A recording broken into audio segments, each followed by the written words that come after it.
वज़ाइफ के लिए वज़ाइफुस सालिहीन ऑफिशियल को सब्सक्राइब करें। वज़ाइफुस सालिहीन ऑफिशियल।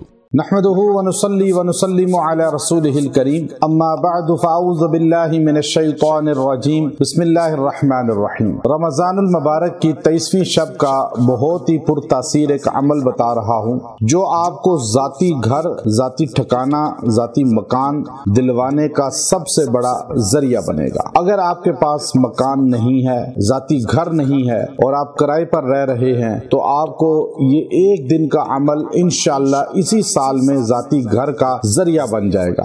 बहुत सी ख़वातीन ज़्यादा तादाद में परेशान होती हैं और मर्द हज़रात भी, लेकिन ख़वातीन को ये फिक्र बहुत लाहक होती है कि हमारा ज़ाती प्लॉट हो या घर हो। अब अल्लाह आपको प्लॉट भी देगा इसकी बरकत से, या घर लाजमी इंशाअल्लाह मिलेगा। ये बहुत मुजर्रब अमल है और अल्हम्दुलिल्लाह बहुत बड़ी तादाद में हमारे चाहने वाले, मानने वाले, मोहब्बत करने वाले तबके ने किया और बड़ी तादाद में अल्लाह ने उनको फ़ायदा अता फरमाया। चूँकि ये मुजर्रबात में से है और बाज़ लोग ये पूछते हैं जी आप जब कोई वजीफा बताते हैं तो उसकी सनद बताया करें कुरान और हदीस से। कुरानी अल्फाज की सनद क्या बताऊं? जब कुरान पाक की अल्फाज हैं तो वो तो हैं ही रब्बानी। अब सनद तो उसकी होती है जिस अल्फाज का मन ही आपको ना पता हो, जिसका तर्जुमा ना पता हो, जिसकी किताब का ना पता हो, फिर आप रेफरेंस मांगते हैं कि कौन सी किताब है, सफ़ा नंबर कौन सा है। जब मैं आपको कुरान की अल्फाज बता रहा हूँ और कुरान पाक के अल्फाज तो हर चीज के लिए शिफा है, चाहे वो दुनवी चीज के लिए पढ़ा जाए या उखरवी चीज के लिए पढ़ा जाए। तो इसलिए ये कहना जी कुरानी वज़ाइफ के लिए भी आप दलाइल दें तो ये बहुत बड़ा जहल है और ये खुद इंसान जो है ये जहालत का शिकार है। तो इसलिए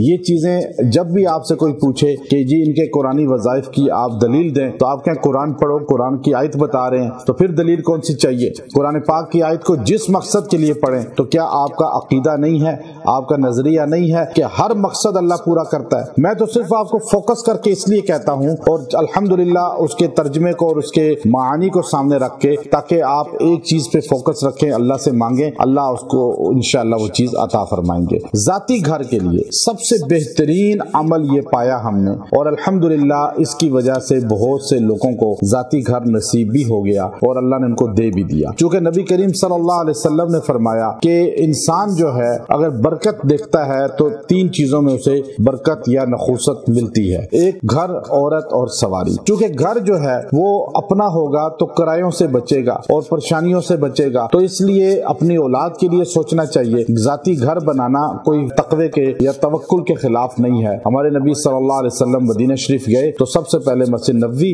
और फिर अपने हुजरे बनवाए, अपने घर बनवाए। और सैयदा फातिमा रज़ी अल्लाह का घर दूर था तो आप परेशान रहते थे, तो एक सहाबी ने अपना घर सैयदा फातिमा रज़ी अल्लाह ताला अन्हा को गिफ्ट दे दिया कि आप यहाँ आ जाएं। चूँकि नबी सल्लल्लाहु अलैहि वसल्लम आपसे मोहब्बत करते हैं, आप उनके करीब रहेंगी तो हजूर खुश होंगे, हजूर अलैहिस्सलातु वस्सलाम खुश हो गए तो अल्लाह खुश हो जाएगा। तो इसलिए जाती घर सैयदा फातिमा को भी तोहफतन मिल गया और हजूर अलैहिस्सलाम की 9 बीवियां थी और सारी बीवियों के जाती घर थे। अल्लाह ने आपकी अज़वाज मुतहरात को भी जाती ठिकाने अता फरमाए। तो इसलिए औरत को जाती घर देना ये मर्द की जिम्मेदारी में से है और अगर दुआ करेगा औरत मर्द दोनों तो अल्लाह सहूलत पैदा करेंगे। ये सहूलत क्या है, ये वजीफा क्या है? आपने 23वीं शब को यकसुई के साथ रात को 2 रकत सलाते हाजत पढ़नी है और वो नफल होंगे इशा के बाद, फजर से पहले किसी टाइम भी पढ़ लें। 2 रकत सलाते हाजत पढ़ने के बाद सूरे आराफ के पहले रकू की आखिरी आयत वलक़द मक्कन्नाकुम फिल अर्ज़ि